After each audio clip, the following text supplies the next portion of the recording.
అందరికీ నమస్కారం. ఇప్పుడు అందిన వార్త. ఈ రోజు నుండి మీ బ్యాంక్ అకౌంట్లో ఇంతకు మించి డబ్బులు ఉంటే నోటీసు, కొత్త రూల్స్ అంటూ వార్తలైతే వస్తున్నాయి. మరి దాని గురించి వీడియో చేయడం అయితే జరుగుతుంది. ఫ్రెండ్స్, వీడియో స్కిప్ చేయకుండా చివరి వరకు చూడండి. అలా అయితేనే మీకు పూర్తి ఇన్ఫర్మేషన్ అనేది అందుతుంది. అలానే చాలామంది చూస్తున్నారు కానీ సబ్స్క్రైబ్ చేయడం మర్చిపోతున్నారు. దయచేసి సబ్స్క్రైబ్ చేయండి, అలానే లైక్ చేయండి. లైక్ చేయకుండా వీడియోలోకి వెళ్ళిపోదాం. ఈ రోజుల్లో బ్యాంక్ అకౌంట్ లేని ఇల్లు ఉంటుందా అంటే ఉండదని చెప్పొచ్చు. ప్రజలు తమ దగ్గర ఉన్న డబ్బును దాచుకునేందుకు ఉద్యోగం చేసేవారు శాలరీ అకౌంట్ తెరుస్తుంటారు. ఇంకా ప్రభుత్వ పథకాల ప్రయోజనాలు పొందేందుకు ఇలా కొన్ని అవసరాల కోసం ఖచ్చితంగా బ్యాంక్ అకౌంట్ ఉండాల్సిందే.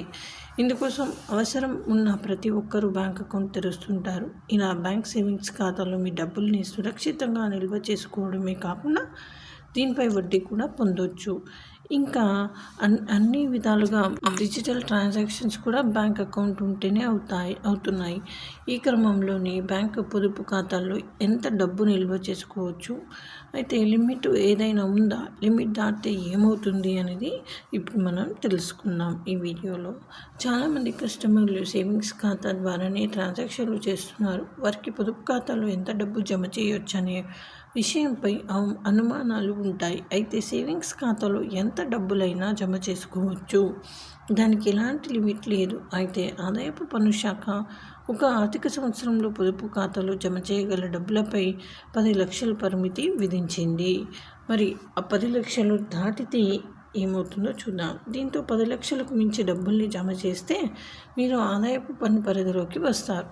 ఆ నగదుపై మీరు పన్ను చెల్లించాల్సి రావచ్చు. ఇంకా 10 లక్షల కంటే ఎక్కువ నగదు డిపాజిట్ చేస్తే మీరు ఆదాయపు పన్ను శాఖకు తెలియజేయాల్సిందే. మరి 10 లక్షలు అంతకంటే ఎక్కువ నగదు సేవింగ్స్ ఖాతాలో జమ అయి ఉంటే ఆదాయపు పన్ను శాఖ మీపై నిఘా వేస్తుందని చెప్పొచ్చు. మీ సేవింగ్స్ ఖాతా డిపాజిట్ హిస్టరీని పరిశీలిస్తుంది.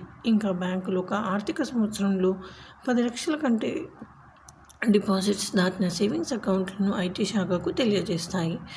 దీంతో సేవింగ్స్ అకౌంట్ ఖాతాదారుడికి ఐటీ శాఖ నోటీసులు పంపే అవకాశాలు కూడా ఉంటాయి. ఫిక్స్డ్ డిపాజిట్లలో నగదు డిపాజిట్లు, బాండ్స్, మ్యూచువల్ ఫండ్స్, స్టాక్స్, పెట్టుబడులు వంటి కొనుగోళ్లకు కూడా 10 లక్షల పరిమితి వర్తిస్తుంది.